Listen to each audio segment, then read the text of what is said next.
Hello everyone, hope you are doing good. So we were discussing marathon on RCC. Marathon कर रहे थे RCC के ऊपर, काफी सारे हमारे डिजाइन एलिमेंट्स कंप्लीट भी हो गए हैं इसके अंदर। कंटिन्यू करेंगे। लास्ट क्लास में कॉलम तक करा दिया था मैंने। इनफैक्ट एक्सियल कॉलम में यूनी एक्सियल लोडिंग करा दिया था, बाई एक्सियल लोडिंग बचा है, सिलेंडर कॉलम बचा है। इसके बाद हम कंटिन्यू करेंगे, फुटिंग के अंदर एंटर कर जाएंगे। After that will enter into the footing और बाकी जो एलिमेंट्स है उसको भी कवर करते हैं। तो स्टार्ट करने से पहले बेसिक अनाउंसमेंट्स है। Prior to the starting we have basic announcements. Then you can first of the announcement is solidify your last mile of your preparation.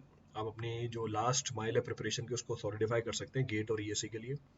Brand new 4 महीने का सब्सक्रिप्शन लॉन्च किया हमने, for which you can join Brahmastra plus batch.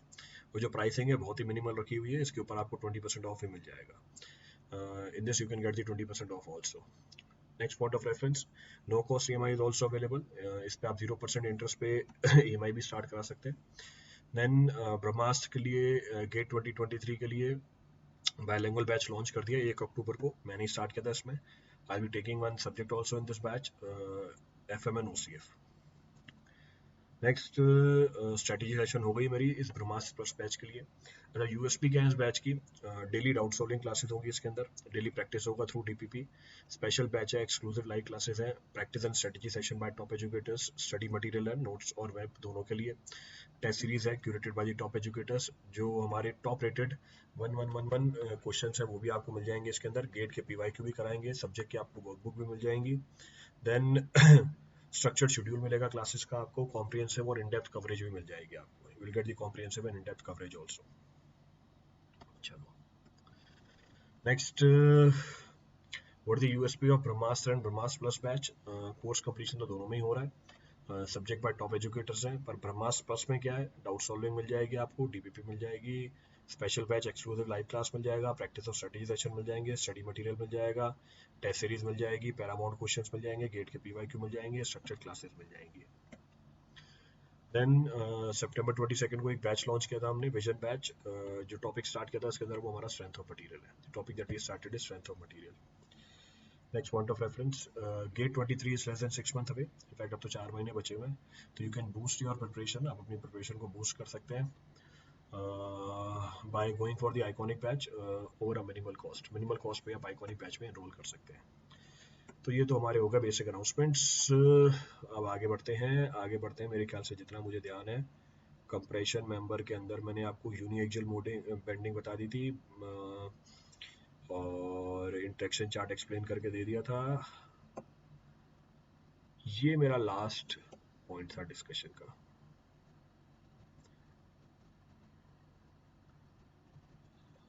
ये था या ये था?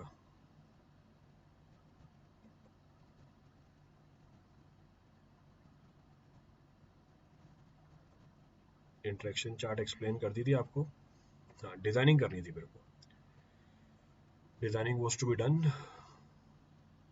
हाँ, इंटरेक्शन चार्ट।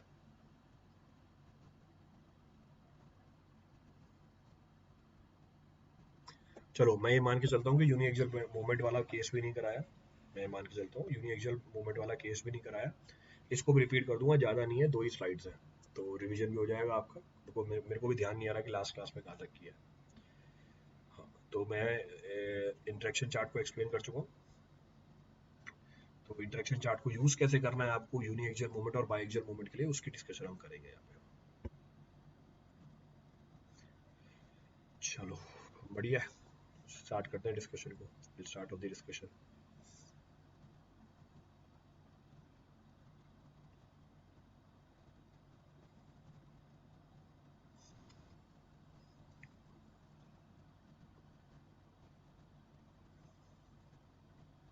चलो स्टार्ट करते हैं।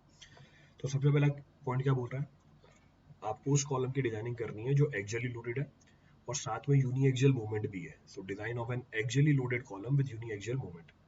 सबसे पहले आप डिजाइन एक्सियल लोड निकाल लोगे, यूनी एक्सियल मूवमेंट निकाल लोगे, पीयूएमयू निकाल लोगे, या तो सवाल में गिवन होगा या आप कैलकुलेट कर लोगे। Then assume any suitable L D D dash Y D ratio and arrangement of the reinforcement F C K S Y. अब ये जो मैंने आपको बोला है कि ये चीजें अज्यूम करो, कितनी चीजें? 6 चीजें।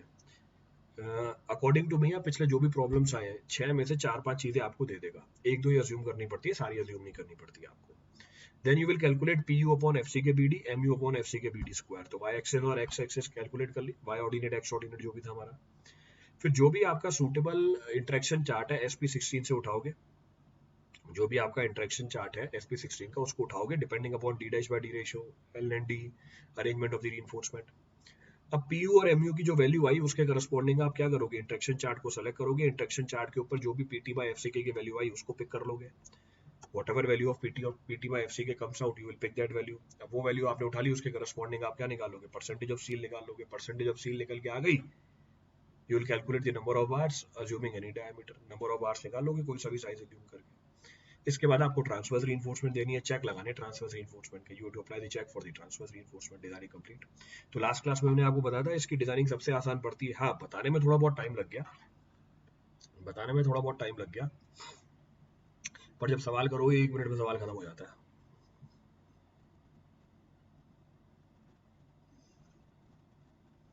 क्लियर है?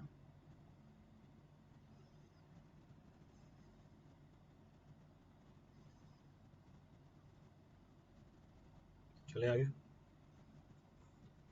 चलो next point of reference. So now I'll be talking about the columns which are subjected to axial load with biaxial moment। अब हम बात करेंगे उन कॉलम्स की which is being subjected to axial load with biaxial moment। तो biaxial moment भी है हमारे कॉलम के ऊपर, अब उसकी एनालिसिस करेंगे। इसमें भी इंटरेक्शन चार्ट अवेलेबल है, इसमें भी इंटरेक्शन चार्ट अवेलेबल है। सो विल से कि जो हमारा इंटरेक्शन चार्ट है बायएक्सियल बेंडिंग के लिए वो एक 3D में पॉइंट होता है, यानी 3 डायमेंशनल पॉइंट होता है। तो पहला पॉइंट बोल रहा है interaction chart for a biaxial bending is a 3D curve, वो एक 3D कर्व निकल के आती है। ठीक है भैया, 3D कर्व निकल के आती है। Next, for circular column biaxial bending simplifies into a uniaxial bending due to symmetry about any axis. Biaxial bending है पर क्योंकि मेरा सर्कुलर कॉलम है, ये तो पीछे वाला केस ही बन गया, axial load with uniaxial movement, तो इसकी डिजाइनिंग तो वैसे ही होगी। इसका मतलब सर्कुलर कॉलम के अंदर यूनिएक्सियल बेंडिंग हो या बायएक्सियल बेंडिंग हो, डिजाइनिंग सेम होनी है, क्योंकि यूनिएक्सियल बायएक्सियल बेंडिंग सेम है, क्योंकि मेरा सर्कुलर कॉलम क्या है, सिमेट्रिक है about any axis, not valid in any other geometry. जैसे अगर स्क्वायर या रेक्टेंगुलर कॉलम है, अब यूनिएक्सियल बेंडिंग और बायएक्सियल बेंडिंग का केस सेम नहीं बनेगा, अब केस डिफरेंट हो जाएगी, now the case will be different. Clear चीज, तो case will also come out to be different. Next point of reference, next point क्या बोल रहा है, for a non-symmetrical column like rectangular cross section, for a non-symmetrical column like rectangular cross section, the neutral axis is generally not parallel to the resultant axis of the bending। जो हमारा non symmetrical column होता है, जैसे rectangular cross section है, इसकी जो neutral axis होती है, इसकी जो न्यूट्रल एक्सिस होती है, ये रिजल्टेंट एक्सिस ऑफ बेंडिंग के पैरेलल नहीं होती, और इसको हिट एंड ट्रायल मेथड से निकाला जाता है, इसको हिट एंड ट्रायल मेथड से निकाला जाता है। इसका मतलब क्या हुआ, इसका मतलब क्या हुआ, इसका मतलब ये है कि टाइम कंज्यूमिंग प्रोसेस है, it means it is a time consuming process. Clear चीज, तो भैया टाइम कंज्यूमिंग प्रोसेस है, हर बार हमारी हेल्प कौन करता है, if it is a time consuming process every time who helps us, every time code helps us, तो कोड हमारी हेल्प के लिए आ जाता है। कोड क्या करता है, हमारे प्रोसेस को सिंप्लीफाई कर देता है, इट सिंप्लीफाई आवर प्रोसेस। तो अगर नॉन सिमेट्रिकल कॉलम है, जैसे रेक्टेंगुलर क्रॉस सेक्शन हुआ, न्यूट्रल एक्सिस पैरेलल नहीं है रिजल्टेंट एक्सिस ऑफ बेंडिंग के, उसको आप हिट एंड ट्रायल मेथड से निकालोगे, तो हमारा कोड क्या बोलता है, आप इस इक्वेशन की मदद से उसको डिजाइन कर लो। इक्वेशन क्या है हमारी, इक्वेशन हमारी ये बोलती है mu(x) upon mu(x1) raise to the power alpha n, mu(y) upon mu(y1) raise to the power alpha n should be less than equal to 1।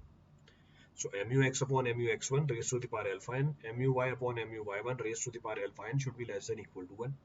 अच्छा भैया, आपसे है क्या पैरामीटर, ये what are these parameters, mu(x) and mu(y) are the moment about x and y axis due to design load। mu(x) and mu(y) are the moment about x and y axis due to design load। mu(x1) and mu(y1), mu(x1) and mu(y1) are maximum uniaxial moment capacity for an axial load। mu(x1) and mu(y1) are maximum uniaxial moment capacity for an axial load pu। जो आपका axial load pu लग रहा है, इसके corresponding जो maximum uniaxial moment capacity है x और Y axis के अबाउट, ये हमारा mu(x1) और mu(y1) है। इसमें अल्फा n क्या है, कांस्टेंट है, ये किस पे डिपेंड कर जाता है, pu अपॉन pu z के ऊपर डिपेंड कर जाता है। जनरली इसकी वैल्यू वेरी होती है 0.2 से लेके 0.8 के बीच में, और अल्फा n जो है हमारा वो वेरी कर जाता है 1 से लेके 2 के बीच में। जैसे आगे कर्व भी मिल जाएगी आपको इसके, ये देखो कर्व है इसके अंदर। तो अगर हमारा pu upon pu z, pu और pu z अगर हमारे 0.2 के बराबर है और अल्फा एन की वैल्यू 1 होगी, P U upon P U Z 0.8 से ज्यादा है हमारी, तो अल्फा एन की वैल्यू कितनी हो जाएगी, 2 हो जाएगी, ये हमारी वैल्यू 2 हो जाएगी, this value will become 2 not 1। Clear है, देखिए नोट करना कुछ आया हुआ है।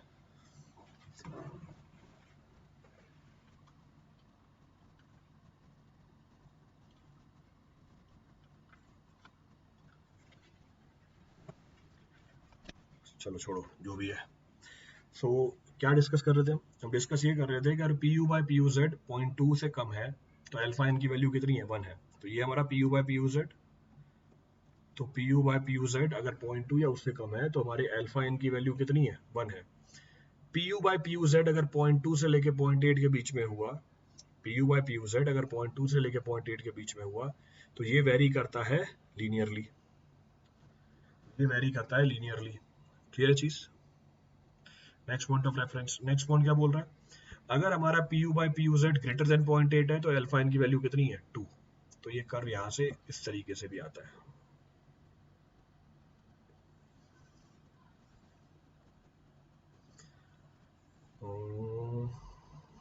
कहाँ गया, ये रही मेरी कर्व।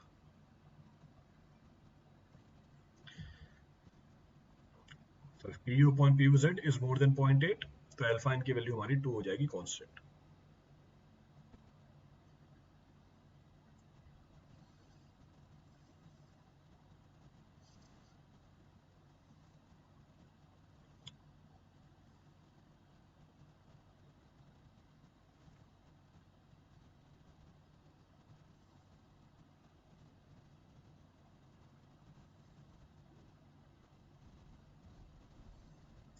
चले आगे,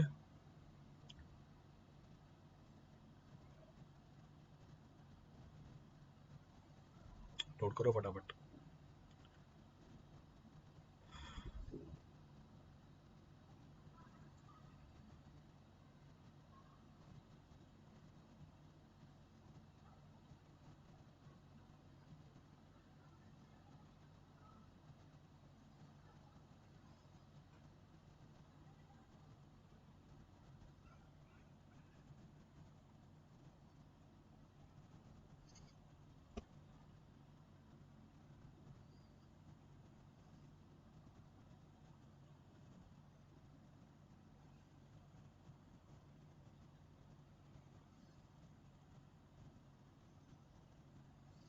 चले,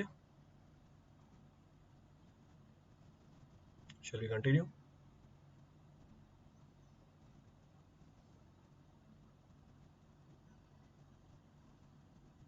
आगे बढ़ा जाए।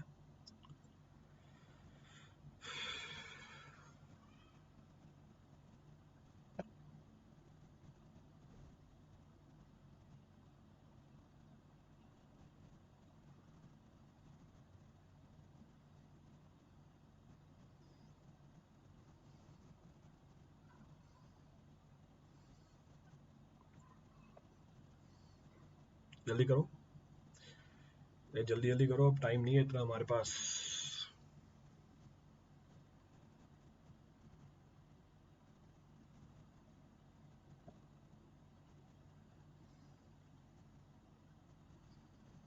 चले, चलो। तो ये तो हमारा uniaxial biaxial movement वाला केस खत्म हुआ। अब एक बचता है लॉन्ग कॉलम। अभी तक कौन से कॉलम की बात कर रहे थे, अभी तक हम बात कर रहे थे शॉर्ट कॉलम की। अब till now we were talking about short column, अब सिंपली बात करेंगे किसकी, लॉन्ग कॉलम की। लॉन्ग कॉलम बोले तो सिलेंडर कॉलम, इसकी भी क्लासिफिकेशन हमें पता है, लॉन्ग कॉलम क्या होता है, शॉर्ट कॉलम क्या होता है, पीछे हमने डिस्कस किया हुआ है। क्लियर चीज। चलो, so long column can be designed as short column with some conditional movement to account for the slenderness of the column। देखो फिर से कोड आया हमारी हेल्प के लिए। भाई शॉर्ट कॉलम की डिजाइनिंग तुमने सीख ली, आसानी से डिजाइनिंग हो जाती है। Uniaxial biaxial movement पे हमारे कोड ने इंटरेक्शन चार्ट की मदद करा दी हमें। क्लियर चीज, क्लियर है।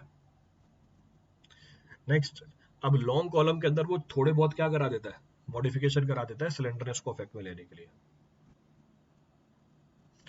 लॉन्ग कॉलम के अंदर वो थोड़े बहुत चेंजेस करा देता है, किसको अफेक्ट में लेने के लिए, सिलेंडरनेस को अफेक्ट में लेने के लिए। चलो भाई ठीक है। Next point of reference, due to slenderness member may be subjected to additional movement. अब है क्या फर्क, इस सिलेंडरनेस की वजह से हमारे मेंबर में एडिशनल मोमेंट भी आ जाती है। तो IS 456 हमें स्टैंडर्ड एक्सप्रेशन देता है इस एडिशनल मोमेंट को काउंटरैक्ट करने के लिए। IS 456 हमें स्टैंडर्ड एक्सप्रेशन देता है for countering this additional moment. तो इस एडिशनल मोमेंट को काउंटर कर लो, आपकी डिजाइनिंग कंप्लीट हो गई। ये हमारा लोड था, दिस इज अवर लोड, ये हमारा लोड है। अब क्या है हमारा एडिशनल मोमेंट? एडिशनल मोमेंट है हमारे MUX, it is equal to PU into D. D पता ही था, हमारी लेटरल डायमेंशन x एक्सिस के about divide by 2000 L effective x direction के लॉन्ग बाय d का whole square. MUY PUB upon 2000 L effective y direction के long lateral dimension y axis के about b का होल स्क्वायर। अब आप इस column को डिजाइन करोगे शॉर्ट कॉलम की तरह, विच इज सब्जेक्टेड टू, एक तो हमारा क्या है, which is subjected to what, which is subjected to our ultimate load, जो सब्जेक्टेड है किसके लिए, अल्टीमेट लोड के लिए। तो ये हमारी है PU, तो जो सब्जेक्टेड टू अल्टीमेट लोड, या U ऐसे लिख दो, रेड कलर से लिखा है ना, अरे पूरा मिट गया, चलो कोई बात नहीं। तो it is design for what, अब हमारा कॉलम किसके लिए डिजाइन होगा, PU के लिए डिजाइन होगा, जो हमारा डिजाइन लोड है, अल्टीमेट लोड है, which is our design load और अल्टीमेट लोड। नेक्स्ट मूवमेंट कौन सी होगी, एक तो ये MUX और दूसरी MU, एक हमारी MUX है और दूसरी क्या है MU। तीसरा क्या मूवमेंट है, तीसरा है हमारा MY और MUY, third movement is MU और MUY। तो इसका मतलब क्या हुआ, इसका मतलब क्या हुआ, बायएक्सियल कॉलम, बायएक्सियल मूवमेंट की तरह जो कॉलम को आपने डिजाइन किया था एग्जैक्टली वैसे डिजाइन करना है आपको, तो कोई चेंज ही नहीं निकल के आया। So column, axial column subjected to biaxial movement, उसके लिए डिजाइन करोगे आप। तो इसमें और पीछे वाले केस में चेंज क्या आया, इसमें और पीछे वाले केस में चेंज बस ये आया कि सिलेंडरनेस की वजह से कॉलम में क्या इंड्यूस हो गई, इस सिलेंडरनेस की वजह से कॉलम में एडिशनल मूवमेंट इंड्यूस हो गई, और वो एडिशनल मूवमेंट डायरेक्टली हमें कोड ने बता दिया। तो उसके बारे में भी आपको कुछ ज्यादा नहीं सोचना, you don't have to think anything about that. कहने का मतलब है आपका काम बहुत आसान होगा, your work is simplified to very high extent, and this completes the designing of your column. ये आपके कॉलम की डिजाइनिंग कंप्लीट कर देता, कुछ भी नहीं बचा इसके अंदर। ये PUD नहीं है, PU है, दिस इज PU ओनली। वो तो PU इंटू डी लिखा हुआ है ऊपर, that is PU into D. Clear चीज।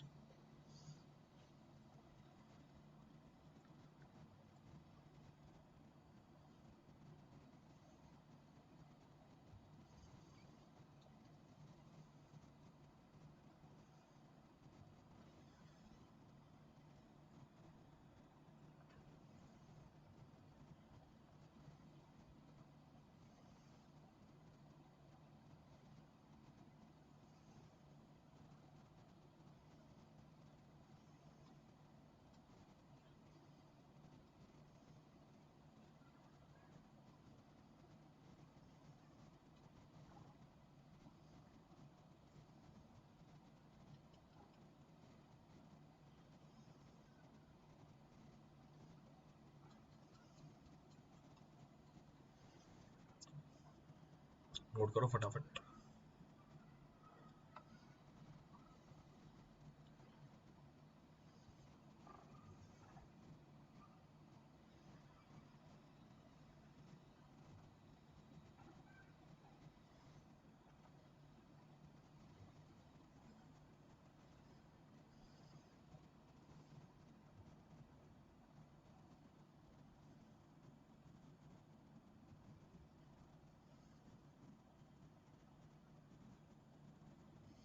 चले, चलो।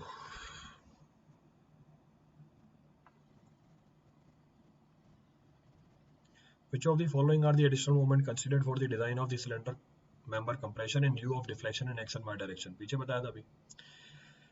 So this is equal to what? PUD LEXY whole square, LEX whole square 2, ठीक है। PUD नहीं है, यहाँ पे B आएगा, तो गलत हो गया। तो आंसर क्या आ गया, C आ गया हमारा, आंसर इज C।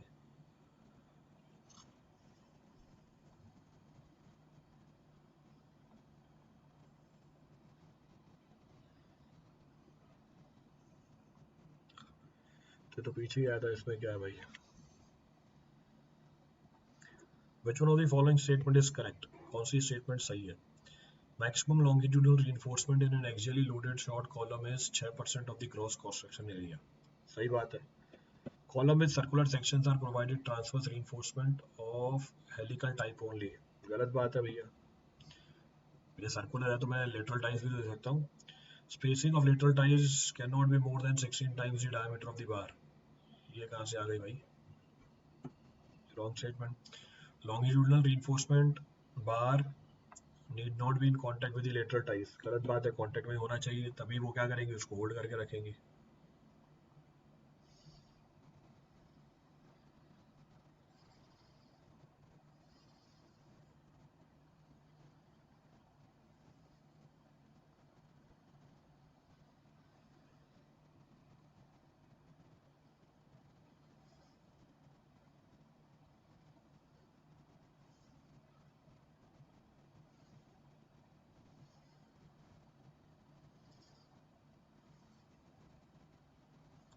नोट करो फटाफट.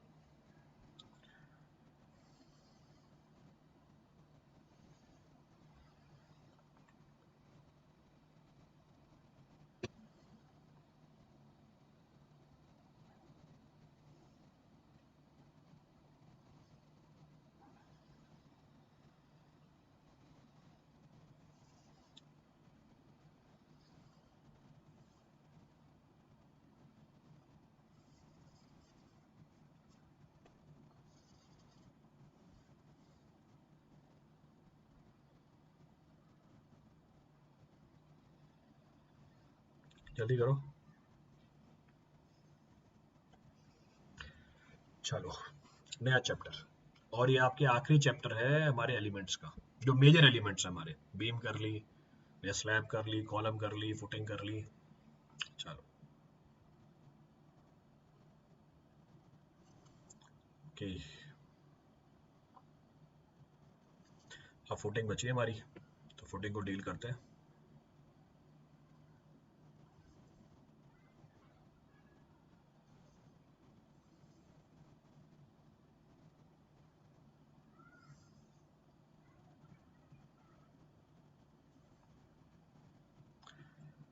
फाउंडेशन स्टार्ट करेंगे अब हम. Will start with the foundation. Next point of discussion हमारा फाउंडेशन आता है.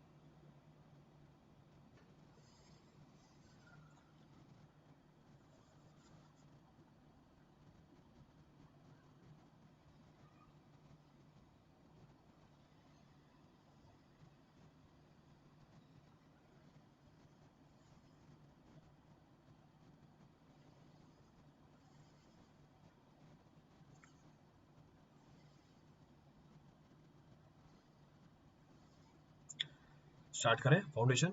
Should we start with the foundation?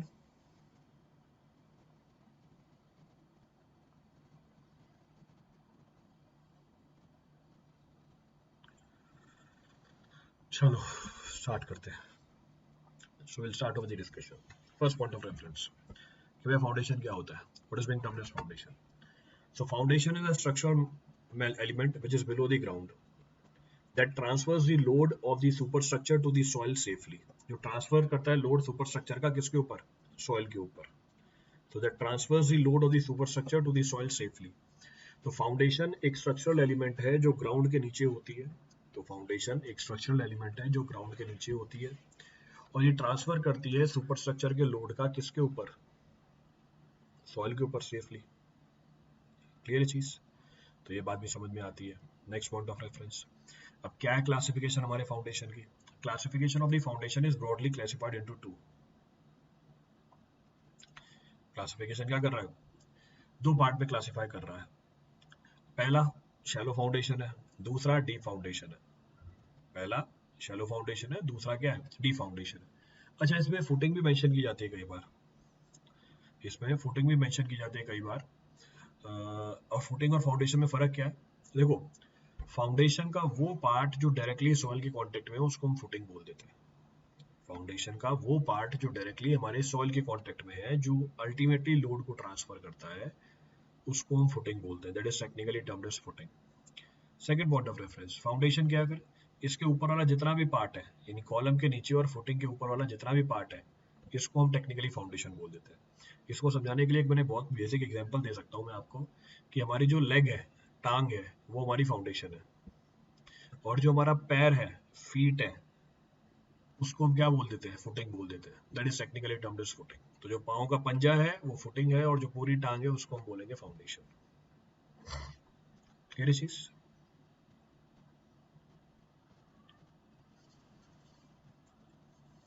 Clear है?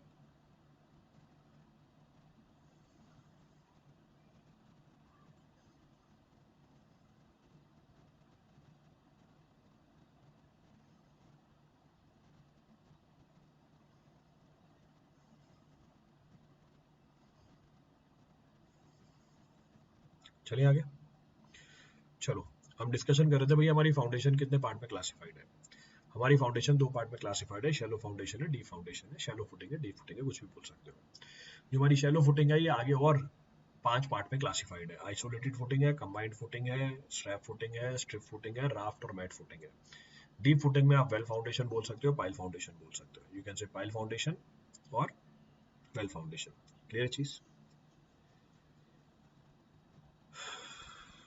चलो, अब इनको एक एक करके उठा लेते हैं। Will refer them one by one. पहला उठाया भैया आइसोलेटेड फुटिंग। पहला उठाया हमने आइसोलेटेड फुटिंग, यानी शैलो का ही पार्ट है, it is part of shallow only. If one footing is for one column, if one footing is for one column or wall, then it is termed as isolated footing. Clear है? Clear है चीज? पहला point क्या बोल रहा है, अगर आपने एक ही फुटिंग दी एक ही कॉलम के लिए, अगर आपने एक ही फुटिंग दी एक ही कॉलम के लिए और एक ही वॉल के लिए, इसको हम टेक्निकली क्या बोल देंगे, इसको हम टेक्निकली बोल देंगे आइसोलेटेड फुटिंग। ये जो आपकी आइसोलेटेड फुटिंग है इसकी ज्योमेट्री कुछ भी हो सकती है, स्क्वायर भी हो सकता है, रेक्टेंगुलर भी हो सकता है, सर्कुलर भी हो सकता है, प्लेन में यूनिफॉर्म थिकनेस का भी हो सकता है, स्टेप्ड भी हो सकता है, स्लोप भी हो सकता है एलिवेशन के अंदर। तो ये स्क्वायर भी हो सकती है, रेक्टेंगुलर भी हो सकती है, सर्कुलर भी हो सकती है प्लान में, यूनिफॉर्म थिकनेस का भी हो सकता है, स्टेप्ड भी हो सकता है, स्लोप्ड भी हो सकता है एलिवेशन के अंदर। तो दिख रहा है आपको, तो फर्स्ट पॉइंट ऑफ रेफरेंस ये हमारी क्या है, यूनिफॉर्म थिकनेस की है, ये हमारी स्लोप्ड है। What ever is the case, चाहे यूनिफॉर्म थिकनेस की हो, चाहे स्टेप्ड हो, चाहे स्लोप्ड हो, मिनिमम थिकनेस कितनी रखोगे आप, मिनिमम थिकनेस कितनी रखोगे, मिनिमम थिकनेस रखोगे आप 150 mm। The minimum thickness that you will keep is 150 mm। Clear चीज? नेक्स्ट, ज्योमेट्री कैसी हो सकती है,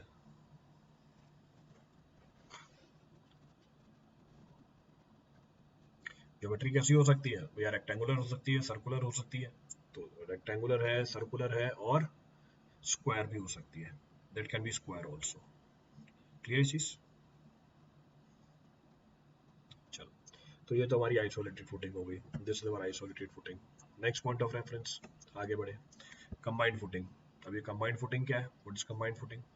इसको हम दो केस में प्रोवाइड करते हैं, इसको हम दो केस में प्रोवाइड करते हैं। पहला case, if the columns are closely spaced that their isolated footing are overlapping, then combined footing is preferred।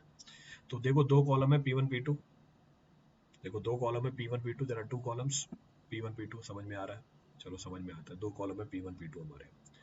चलो अच्छी बात है, दोनों की जो आइसोलेटेड फुटिंग है देखो वो ओवरलैप करते हुए दिखाई है। तो पहले वाले की आइसोलेटेड फुटिंग, दूसरे वाले की आइसोलेटेड फुटिंग ये ओवरलैप कर रही है, तो इसकी जगह मैं क्या दे दूंगा, इसकी जगह मैं क्या दे दूंगा, instead of this I will provide what, I will provide a combined footing. इसकी जगह क्या दे दी जाएगी, कंबाइंड फुटिंग दे दी जाएगी। क्लियर है? चलो कंबाइंड फुटिंग आ गई, अच्छी बात है।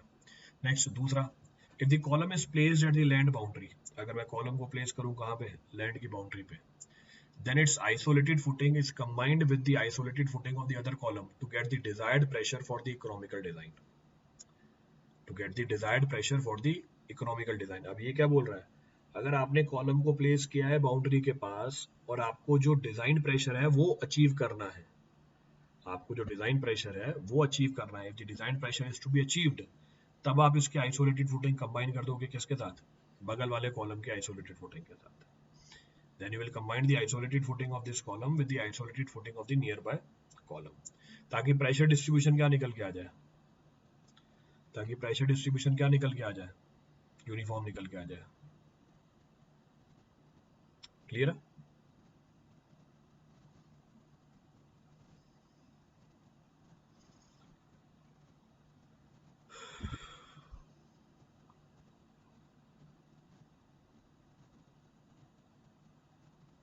क्लियर है? तो ये बात भी समझ में आ जाती है, this point can also be understood. इस बात को समझाने के लिए डायग्राम भी बनाया हुआ है, देखो। For uniform pressure distribution on the soil, अगर आपको यूनिफॉर्म प्रेशर डिस्ट्रीब्यूशन चाहिए सॉइल के अंदर, अगर आपको यूनिफॉर्म प्रेशर डिस्ट्रीब्यूशन चाहिए सॉइल के ऊपर, देखो वो जो हमारा कॉलम है वो बिल्कुल बाउंड्री के कॉलम के बाउंड्री के साथ में लगा हुआ है। ये जो हमारा कॉलम है बिल्कुल बाउंड्री के साथ लगा हुआ है, तो ये बाउंड्री के साथ लगा हुआ है, क्लियर है? तो ये हमारा बाउंड्री के साथ लगा हुआ है, तो प्रेशर डिस्ट्रीब्यूशन यूनिफॉर्म नहीं है, pressure distribution is not uniform, तो प्रेशर डिस्ट्रीब्यूशन यूनिफॉर्म नहीं है। अब आपको इस प्रेशर डिस्ट्रीब्यूशन को यूनिफॉर्म बनाना है या डिजायर्ड बनाना है, इस केस में आप क्या करोगे, इसकी आइसोलेटेड फुटिंग, बगल वाले कॉलम की आइसोलेटेड फुटिंग, दोनों को आप कंबाइन कर दोगे और ध्यान रखोगे जो रिजल्टेंट है लोडिंग का वो किससे पास कर जाए, जो रिजल्टेंट है लोडिंग का वो किससे पास कर जाए, हमारे फुटिंग की सीजी से पास कर जाए। जो रिजल्टेंट है लोडिंग का वो किससे पास कर जाए, हमारे फुटिंग की सीजी से पास कर जाए। तो इसलिए भी क्या करते हैं हम, आइसोलेटेड फुटिंग को प्रोवाइड कर देते हैं, इसलिए भी क्या कर देते हैं हम, आइसोलेटेड फुटिंग को प्रोवाइड कर देते हैं। क्लियर है चीज? So here also we go for the isolated footing, यहाँ पर भी हम आइसोलेटेड फुटिंग प्रोवाइड कर देंगे, तो कोई बड़ी बात नहीं, नॉट अ बिग इशू। तो उस बात को समझाने के लिए आपको प्रेशर डिस्ट्रीब्यूशन डायग्राम बना के दी, to make you explain that point pressure distribution diagram is being drawn.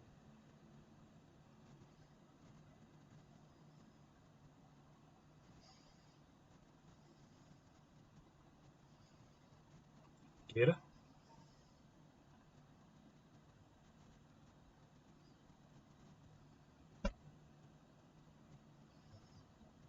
चले आगे।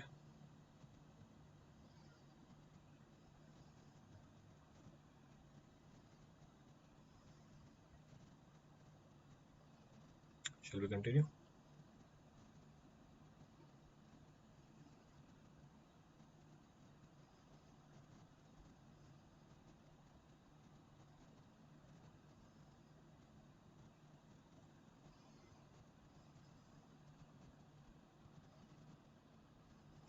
Shall we continue?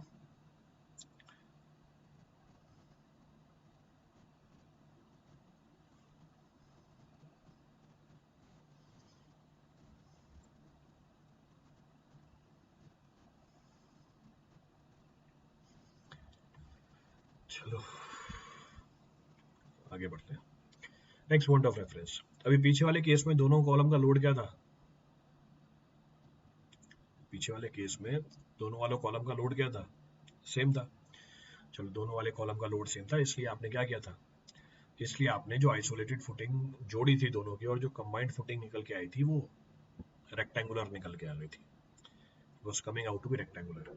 पर अगर दोनों कॉलम का लोड डिफरेंट है, यानी P1 की वैल्यू P2 से ज्यादा है, if both the columns are having different load, that is P1 is greater than P2, यानी if two unequally loaded columns are supported by the footing and the length of the footing is restricted, आपने footing की length को क्या कर रखा है, restrict कर रखा है, then the trapezoidal footing is provided for uniform pressure distribution। उस केस में आप क्या करते हो, ट्रेपेजोइडल फुटिंग को प्रोवाइड करते हो फॉर यूनिफॉर्म प्रेशर डिस्ट्रीब्यूशन। तो पिछले वाले केस में क्या किया, दो इक्वली लोडेड कॉलम थे, इसीलिए आपने क्या कर पाए, रेक्टेंगुलर फुटिंग को प्रोवाइड कर पाए। पर अगर आपने दो ऐसे कॉलम को यूज कर लिया जिनके ऊपर लोड डिफरेंट है, over which the load is different, इस सिचुएशन में आप क्या करोगे, इस सिचुएशन में आप ट्रेपेजोइडल फुटिंग प्रोवाइड करोगे यूनिफॉर्म प्रेशर डिस्ट्रीब्यूशन के लिए। ठीक है भैया, प्रोवाइड कर देंगे।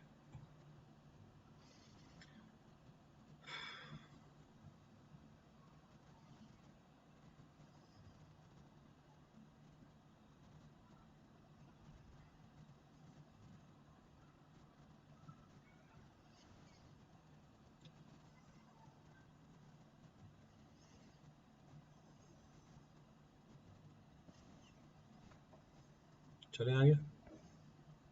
चलो, a trapezoidal combined footing for two axially loaded column is provided when, so trapezoidal combined footing for two axially loaded, trapezoidal footing कब देते हैं, दो axially loaded column के लिए। अच्छा, width of the footing near the heavier column is restricted, width of the footing heavier column क्यों भैया, length of the footing is restricted, जब length restricted हो हमारी, सही बात है।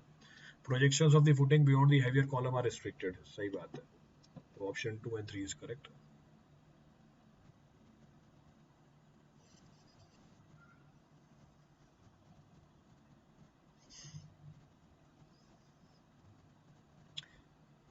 विड्थ का कोई लेने देना नहीं, जब लेंथ रिस्ट्रिक्टेड हो, पीछे में मेंशन भी होगा यहाँ पे, नहीं।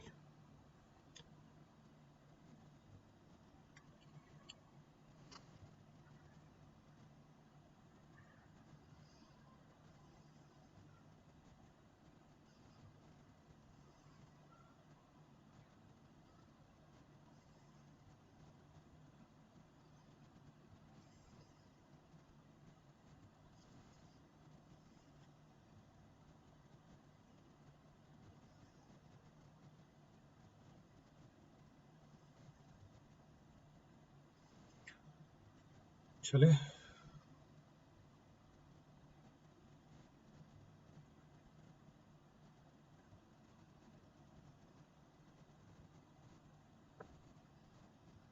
चलिए continue.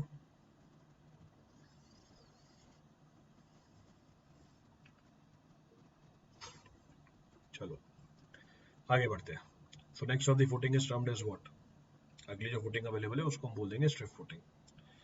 So next of the footing is termed as strip footing, तो अगली फुटिंग हमारी स्ट्रिप फुटिंग हो गई। स्ट्रिप फुटिंग प्रोवाइड की जाती है in order to take care of the differential settlement.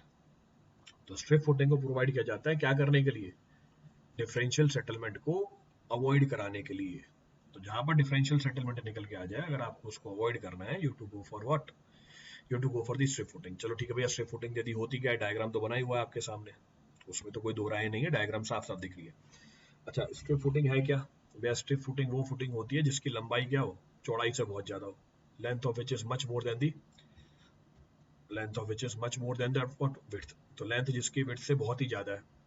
अब भैया बहुत ज्यादा क्या होती है, बहुत ज्यादा क्या होती है, बहुत ज्यादा की वैल्यू दे दी आपको, जिसमें लेंथ 5 गुना हो विड्थ से, क्या निकल के आ जाए, ज्यादा निकल के आ जाए, length of which is more than 5 times the width. इसको हम टेक्निकली क्या बोल देते हैं, इसको हम टेक्निकली स्ट्रिप फुटिंग बोल देते हैं। तो जब भी डिफरेंशियल सेटलमेंट निकल के आता है, उसको काउंटरैक्ट करने के लिए हम क्या करते हैं, उसको काउंटरैक्ट करने के लिए we go for what, strip footing. अच्छा, डिफरेंशियल सेटलमेंट को काउंटरैक्ट करने के लिए और भी ऑप्शंस है हमारे पास, there are other options available, वो भी आगे बताऊंगा, जैसे राफ्ट और मैट, जैसे राफ्ट और मैट। तो डिफरेंशियल सेटलमेंट को काउंटरैक्ट करने के लिए राफ्ट और मैट फुटिंग भी प्रोवाइड की जा सकती है, we can go for that also. Next point of reference, for number of column constructed in a row, the type of foundation which is provided, ये आ गई strip footing. Strip footing provide की जाती है।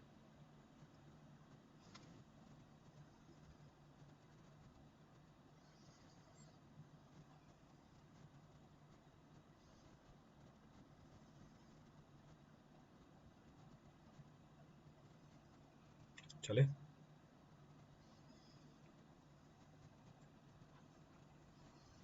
चलो नेक्स्ट है हमारी strap footing. The next of the footing available is termed as strap footing. अच्छा, strap footing में हम डिफरेंशियल सेटलमेंट को अवॉइड करने के लिए देते हैं। Strap footing is also provided to avoid the differential settlement. तो अगर मुझे डिफरेंशियल सेटलमेंट अवॉइड करना है, आप क्या प्रोवाइड कर सकते हो, स्ट्रिप तो थी स्ट्रैप फुटिंग भी दे सकते हैं। स्ट्रैप फुटिंग क्या होती है, स्ट्रैप फुटिंग में हम एक स्ट्रैप बीम प्रोवाइड करते हैं, दो आइसोलेटेड फुटिंग के अलोंग। स्ट्रैप फुटिंग में हम एक स्ट्रैप बीम देते हैं दो आइसोलेटेड फुटिंग के अलोंग, जिसकी वजह से हमारी दोनों फुटिंग एक इंडिविजुअल फुटिंग की तरह काम करने लग जाती है। तो चेक करो, it controls the differential settlement by making the two footing as a single unit and distributes the bending moment. ये हमारे बेंडिंग मोमेंट को क्या करा देती है, डिस्ट्रीब्यूट करा देती है। तो दो इंडिविजुअल फुटिंग है, दोनों इंडिविजुअल फुटिंग को एक बीम से जोड़ दिया, जिसको हमने टेक्निकली नाम दिया स्ट्रैप बीम का। और ये जो स्ट्रैप बीम होती है, कॉन्टेक्ट में नहीं होती है ग्राउंड के। ये जो हमारी स्ट्रैप बीम है, ये कॉन्टेक्ट में नहीं है ग्राउंड के, it is not in contact with the ground. कहने का मतलब ये है, ये बीम क्या नहीं करती, ये बीम लोड को ट्रांसफर नहीं करती है। This beam doesn't transfer any load, तो take proper care of that. Clear चीज, तो ये बात भी समझ में आती है। Next point of reference, raft footing. ये तो है ही, जब लोड बहुत ज्यादा हो, so the load is very heavy, या बेयरिंग कैपेसिटी बहुत कम हो, the load is very high, और when the bearing capacity is very less, the bearing capacity is very less, we provide the raft footing और mat footing. जब generally when the plan area of the isolated footing or the combined footing is in excess of the 50% of the, in excess of the 50% of the total area, जब ये 50% हो जाए total area का, 50% of the total area of the building, we provide the raft footing. अगर 70% लेना है तो आपको प्लान एरिया लेना पड़ जाएगा बिल्डिंग का, you to go for plan area of the building. Clear है? So the plan area of the isolated footing becomes in excess to the 50% of the total area of the building. We'll go for the raft footing, or 70% of the plan area of the building. Next point of reference, in case of raft footing also differential settlement क्या हो जाती है?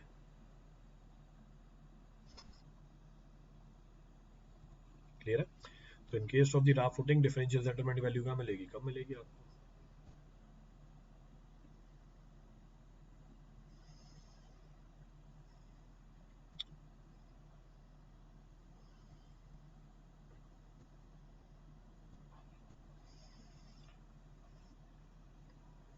Note करो फटाफट, चले आगे। अच्छा, raft और मैट दिखा भी देता हूँ आपको कैसी है राफ्ट और मैट। ये हमारी होती है राफ्ट और मैट फुटिंग।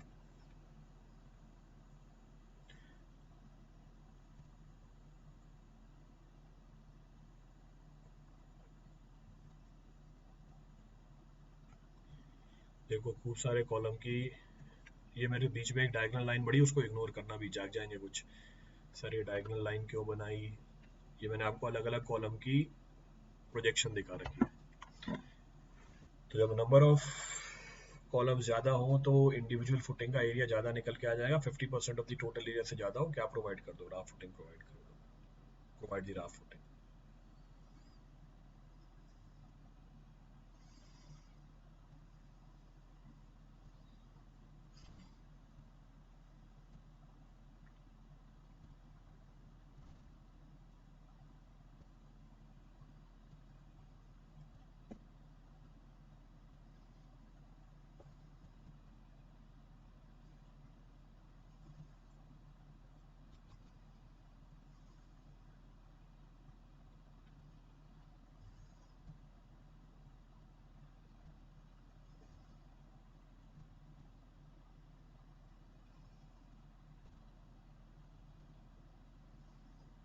चले,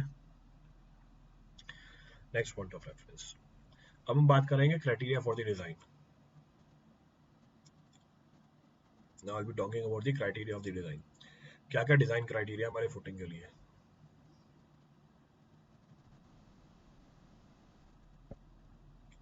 चलो नोट कर लो एक बार, चलते हैं फिर आगे।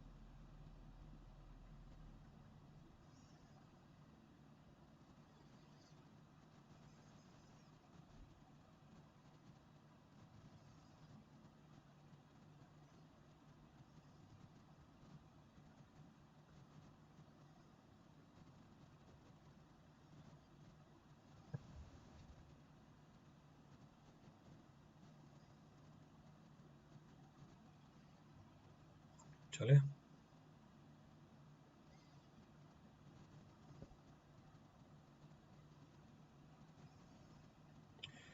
चलो, now I will be talking about the criteria for the design.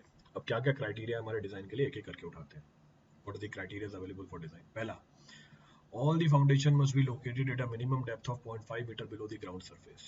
जितनी भी आपकी फुटिंग्स हैं वो 0.5 मीटर कम से कम ग्राउंड सरफेस के नीचे होनी चाहिए। However, the depth is primarily governed by the availability of the bearing capacity। जो डेप्थ है वो गवर्न होती है किससे? अवेलेबिलिटी ऑफ बेयरिंग कैपेसिटी से। जो सीजनल वेरिएशन है हमारे स्वेलिंग और श्रिंकेज ऑफ सॉइल के, उसका भी हमें ध्यान रखना पड़ता है। We have to take proper care of that also. तो पहला, जितनी भी फुटिंग्स है हमारी सारी की सारी कहाँ होनी चाहिए? जितनी भी फुटिंग्स हैं हमारी सारी की सारी क्या होनी चाहिए? 0.5 मीटर ग्राउंड लेवल के नीचे होनी चाहिए। चलो अच्छी बात है। नेक्स्ट, जो डेप्थ का क्राइटेरिया है वो डिपेंड करेगा बेयरिंग कैपेसिटी के ऊपर प्राइमरीली। दूसरा, जो मिनिमम सीजनल वेरिएशन है उसके ऊपर डिपेंड कर जाएगा, जैसे स्वेलिंग और श्रिंकेज हो रही है सॉइल की। नेक्स्ट, प्रिलिमिनरी एस्टिमेट के लिए आप मिनिमम डेप्थ ऑफ फुटिंग निकाल सकते हो रैंकाइंस फार्मूला के हिसाब से। जो हमारी प्रिलिमिनरी एस्टिमेट है इसमें आप मिनिमम डेप्थ निकाल सकते हो, किसके पॉइंट ऑफ व्यू से? इसमें आप मिनिमम डेप्थ निकाल सकते हो रैंकाइंस फार्मूला के हिसाब से। तो रैंकाइंस फार्मूला के हिसाब से निकाल लेंगे, कोई बड़ी बात नहीं है। तो this can be found as per Rankine's formula. चलो ठीक है, क्या बोलता है रैंकाइंस फार्मूला? रैंकाइंस फार्मूला बोलता है that depth required is equal to Q by gamma 1 minus sine five upon 1 plus sine five का whole square. 1 minus sine five upon 1 plus sine five का होल स्क्वायर। क्लियर चीज? चलो ये बात भी समझ में आती है। भैया ये क्यू क्या है यहाँ पे? What is Q? ये हमारी ग्रॉस सेफ बेयरिंग कैपेसिटी है। This is our gross safe bearing capacity. Gamma क्या है यहाँ पे? गामा है हमारी unit weight of soil, phi क्या है, एंगल ऑफ इंटरनल फ्रिक्शन है, phi is angle of internal friction. तो ये बात भी समझ में आती है, this point can also be understood. Clear है?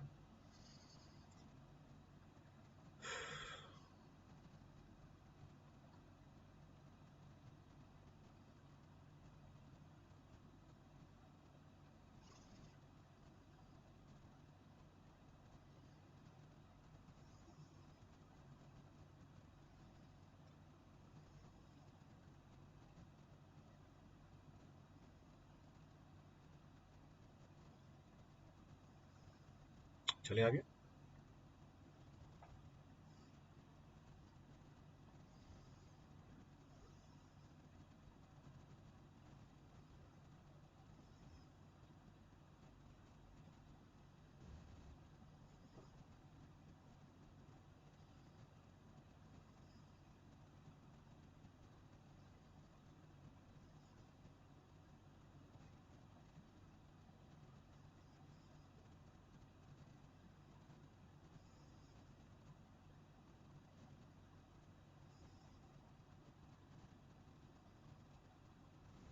चले, चलो next point of reference. Next point बोल रहा है मिनिमम क्लियर कवर। अब जल्दी जल्दी कहा था codal provision. So minimum clear cover कितना होना चाहिए? So minimum clear cover for the footing required is 50 mm for all types of reinforcement. इसका आपको डायग्राम में बना के दिखा रखा है, रीइंफोर्समेंट भी लगा के दिखा रखी है। तो जो मिनिमम क्लियर कवर की रिक्वायरमेंट है वो 50 mm है for all types of reinforcement. Minimum thickness कितनी देनी है ये भी पीछे बताई थी। So thickness at the edge of the footing is how much? हमारे फुटिंग के एज पे थिकनेस कितनी है? 150 mm है। अगर ये फुटिंग किसके ऊपर है? सॉइल के ऊपर है। अगर यही फुटिंग हमारी पाइल के ऊपर हो जाएगी तो मिनिमम थिकनेस कितनी हो जाएगी? 300 mm हो जाएगी। The minimum thickness to be kept is 300 mm। तो हमारे सॉइल के ऊपर है फुटिंग तो 300 mm, और अगर हमारी सॉरी सॉइल के ऊपर है तो 150 mm, और अगर हमारी पाइल के ऊपर है फुटिंग तो 300 mm। ये मिनिमम थिकनेस की रिक्वायरमेंट क्यों है? मिनिमम थिकनेस की रिक्वायरमेंट है from rigidity point of view. Minimum thickness की जो रिक्वायरमेंट है वो किसके पॉइंट ऑफ व्यू से? रिजिडिटी के पॉइंट ऑफ व्यू से, कि हमारी फुटिंग क्या होनी चाहिए? रिजिड होनी चाहिए। Our footing should be rigid. Clear है? चलो ये बात भी समझ में आती है। नेक्स्ट क्या पूछ रहा है? इन reinforced concrete footing the minimum value of nominal cover for the reinforcing bar to meet the durability criteria 50 mm। तो पीछे बताया था। ठीक है, चलो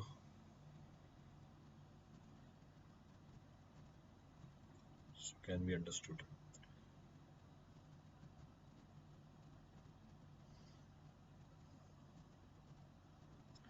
आगे बढ़े,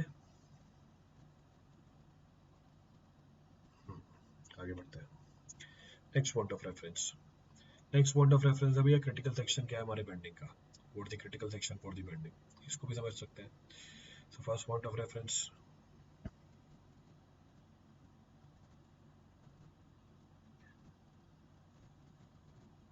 so critical section for bending for an isolated concrete footing which supports the column, pedestal or wall shall be। अब ध्यान पढ़ना, बना हुआ diagram. So critical section for bending, critical section for bending आपके आइसोलेटेड कंक्रीट की footing के लिए, चाहे वो कॉलम को सपोर्ट करे, वॉल को सपोर्ट करे या पेडेस्टल को सपोर्ट करे, is at the face of the column. ये कॉलम के फेस पे होगा, पेडेस्टल पे होगा या वॉल के फेस पे होगा। क्लियर है चीज? तो critical section for bending is at the face of the wall. ये हमारे वॉल के फेस पे, कॉलम के फेस पे और जो हमारा पेडेस्टल है उसके फेस पे निकल के आ जाएगा, प्रोवाइडेड कंक्रीट की फुटिंग, कंक्रीट की वॉल, कंक्रीट के कॉलम और कंक्रीट के पेडेस्टल को सपोर्ट कर रही है, तब तो फेस ऑफ द वॉल पे आपकी बनेगी क्रिटिकल सेक्शन ऑफ बेंडिंग। पर अगर मेरी कंक्रीट की फुटिंग सपोर्ट कर रही है वॉल को जो मेसनरी हो, सपोर्ट कर रही है वॉल को जो मेसनरी हो, उस केस में जो हमारा क्रिटिकल सेक्शन है, उस केस में जो हमारा क्रिटिकल सेक्शन है, it is half way between the centre line and the edge of the wall for footing supporting the masonry wall. इसके लिए भी डायग्राम बना के दिखा रखा है। ये हमारी फुटिंग है, दिस इज अवर फुटिंग, ये वॉल को सपोर्ट कर रही है, पर वॉल कैसी है? मेसनरी है, the wall is masonry wall. इस केस में हमारा जो क्रिटिकल सेक्शन है बेंडिंग का वो half way between the edge and the centre line of the wall है। तो मेरे वॉल की सेंटर लाइन दिख रही है, मेरे वॉल की एज दिख रही है, इन दोनों का जो हाफ वे है वो हमारा क्या बन गया? क्रिटिकल सेक्शन फॉर बेंडिंग बन गया। तो लेट सपोज मेरे वॉल की जो हाफ थिकनेस है वो ए है, तो क्रिटिकल सेक्शन कितनी दूरी पे हो गया, क्रिटिकल सेक्शन a/2 की दूरी पे हो गया, चाहे वो एज से नाप लो चाहे वो आप वॉल के सेंटर से नाप लो, it is one and the same thing. चलो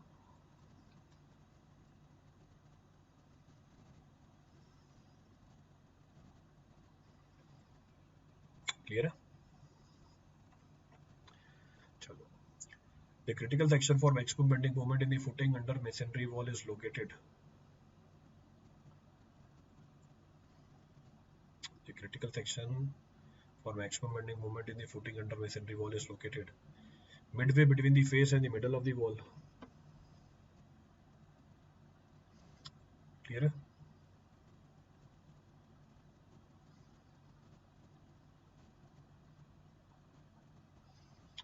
चलो समझ में आता है। Next point of reference, next point क्या बोल रहा है, next point says critical section for fair. अब शेयर के लिए जो क्रिटिकल सेक्शन है उसकी बात करते हैं, क्रिटिकल सेक्शन फॉर शेयर, तो शेयर के लिए क्या क्रिटिकल सेक्शन है उसकी बात करते हैं। So in case of footing shear governs the thickness of the footing, so in case of the footing shear governs the thickness of the footing, shear govern करता है किसको, फुटिंग की थिकनेस को। चलो ठीक है, ये भी अच्छी बात है, दिस इज ऑल्सो गुड। तो फर्स्ट पॉइंट ऑफ रेफरेंस, ये जो शेयर है हमारा वन वे भी हो सकता है, टू वे भी हो सकता है। तो फुटिंग के अंदर जो हमारी शेयर है इट में भी one way also two way also, दोनों तरह के शेयर आते हैं, one way shear two way shear. तो one way shear two way shear दोनों की एनालिसिस करेंगे तो दोनों के लिए क्रिटिकल सेक्शन निकालना पड़ेगा, दोनों का क्रिटिकल सेक्शन निकाल लेते हैं।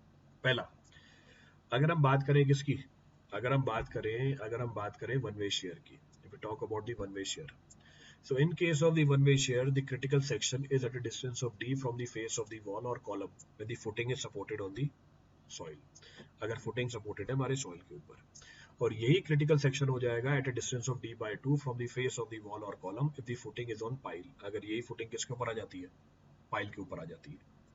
तो अगर मेरी फुटिंग पाइल के ऊपर है क्रिटिकल सेक्शन है d/2 from the face of the column, अगर हमारी फुटिंग किसके ऊपर आ जाती है, फुटिंग आ जाती है सॉइल के ऊपर, critical section is at a distance d from the face of the wall और कॉलम। ध्यान रखना है वन वे शेयर के लिए। नॉमिनल शेयर कैसे निकालोगे, nominal shear will be equal to nominal shear force divide by the area. Critical section मेरा d distance की दूरी पे है, जो हमारा अपवर्ड प्रेशर आ रहा है वो हमारा है WU, WU आ रहा है पर यूनिट एरिया, मल्टीप्लाई कर दिया विड्थ के साथ, पर यूनिट लेंथ आ गई। लेट सपोज जो हमारा प्रोजेक्शन है क्रिटिकल सेक्शन से बाहर वो है अल्फा दूरी का, तो जो हमारा शेयर फोर्स है वो कितना हो जाएगा, W into B into alpha. कितने एरिया पे लग रहा है, B इंटू डी एरिया पे लग रहा है, इसको सिंप्लीफाई करो कितना आ गया, W alpha by D. Critical section का डायग्राम आपको बना के दिया हुआ है, अब डायग्राम आपको दिख नहीं रहा क्योंकि मेरी वीडियो आ गई होगी आपके सामने, तो जो मेरी वीडियो आ गई है आपके सामने, अब इसको कैसे चेंज किया जाए, इसका कोई सॉल्यूशन नहीं है, इसका कोई सॉल्यूशन नहीं है, ये मेरे को आपको अलग अलग पेज पे बना के देना पड़ेगा, या मैं साइड में बना के दे देता हूँ, या आपको पेज अलग सेपरेट करके बताता हूँ मैं। ये लो, ये सिचुएशन है हमारी है। तो क्रिटिकल सेक्शन कितनी दूरी पे है, डिस्टेंस d दूरी पे है from the face of the column और वॉल। तो ये हमारा कॉलम है, क्रिटिकल सेक्शन कितनी दूरी पे गया, d डिस्टेंस की दूरी पे गया,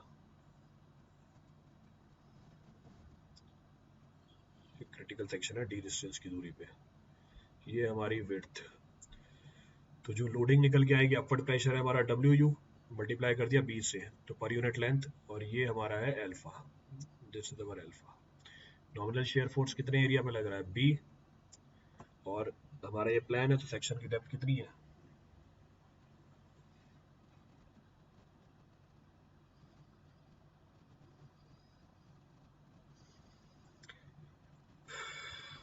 B इंटू डी।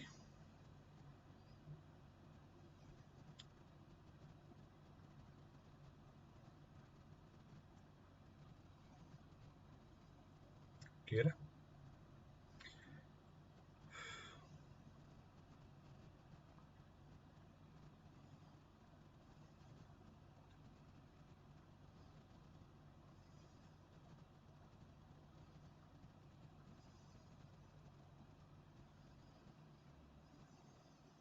चलो देखो भैया सवाल क्या पूछ रहा है, In the case of the isolated square concrete footing, match the locations at which the stress resultants are to be checked, where D is the effective depth of the footing, and select the correct answer. Bending moment at the face of the column 1 का A, मतलब A का 1, one way shear at a distance of D from the face of the wall और column, ठीक है, तो B का 3, तो answer आ गया ये। अब पंचिंग शेयर मैंने आपको अभी तक बताया नहीं है, punching share I am not discuss, अभी तो किसकी बात कर रहे हैं, वन वे शेयर की बात कर रहे हैं। पंचिंग शेयर तो अब आएगा, तो this is our punching share, ये हमारा पंचिंग शेयर आ गया। अब अगर पंचिंग शेयर की बात करें, we talk about the punching shear, punching shear के लिए क्रिटिकल सेक्शन कहाँ पर होता है? पहला पॉइंट क्या बोल रहा है, फॉर टू वे शेयर और punching share our shear must be checked around the column on a perimeter half the effective depth of the footing slab away from the face of the column। तो to way share और punching shear के लिए आपको check करना है कि share की value, आपको चेक करना है शेयर की वैल्यू किस पेरीमीटर के लॉन्ग, आपको चेक करनी है शेयर की वैल्यू उस पेरीमीटर के लॉन्ग जो कितनी दूरी पे हो, जो at a distance of d/2 की दूरी पे हो from the face of the column और सपोर्ट। अब d/2 डिस्टेंस की दूरी पे जो सेक्शन है वो कंसिडर कर रहा है पूरे पेरीमीटर के लॉन्ग, ध्यान रखना, take proper care of this, ये आपको पूरे पेरीमीटर के लॉन्ग कंसिडर करना है, this is to be considered throughout the perimeter. अब फिर से जो डायग्राम बना हुआ है वो आपको दिख ही नहीं रहा होगा, जो आपको डायग्राम दिख रहा है, वो जो डायग्राम बना हुआ है वो आपको दिख नहीं रहा होगा क्योंकि वो मेरा वीडियो आ गया होगा इसके पीछे, इसलिए इस क्रिटिकल सेक्शन को मैं आपको अलग से बना के दिखा रहा हूँ। ओह सॉरी, ये आ गया, यहाँ से देख सकते हो, ये हमारा फुटिंग है, नीचे कॉलम बना रखा है, ए और बी साइज है, क्रिटिकल सेक्शन कितनी दूरी पे हमारा, क्रिटिकल सेक्शन d/2 दूरी पे है, तो क्रिटिकल सेक्शन d/2 दूरी पे है along the periphery of the column, so along the periphery of the column, so column की पेरीफेरी के लॉन्ग d/2 डिस्टेंस दूरी पे है, तो आपके इसके लॉन्ग क्या करनी है, इसके लॉन्ग शेयर चेक करनी है, कौन C share, punching share check करनी है। अब भैया पंचिंग शेयर कैसे चेक करूंगा, पहले तो लोड निकालूंगा, पहले मैं लोड निकालूंगा जो आपका रिमेनिंग एरिया एक्सर्ट कर रहा है इस क्रिटिकल सेक्शन के चारों तरफ।